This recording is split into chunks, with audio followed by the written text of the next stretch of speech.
Bangla academy প্রকাশিত বই পরিচিতিতে আপনাদের স্বাগত।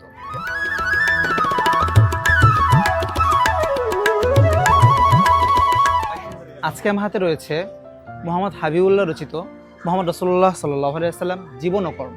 বইটি অনুবাদ করেছেন আব্দুল্লাহ বিন সাঈদ জালালাবাদী। এই বইটিতে রাসূল সাল্লাল্লাহু আলাইহি ওয়াসাল্লামের নিজ হাতে লেখা কিছু চিঠির সংকলন রয়েছে। এই বইটি রচনার জন্য লেখক প্রায় 60 বছর গবেষণায় ব্যয় করেছেন। এই গ্রন্থটি Mohammad Rasulullah concise survey of life and work of the founder of Islam গ্রন্থের বঙ্গানুবাদ।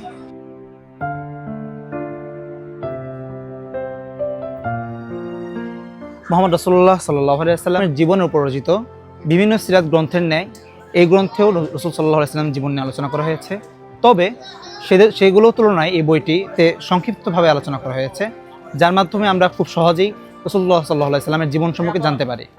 বইটি বাংলা একাডেমি থেকে প্রথম প্রকাশিত হয়েছে ডিসেম্বর 2024 সালে এবং বইটির মুদ্রিত মূল্য হচ্ছে 660 টাকা।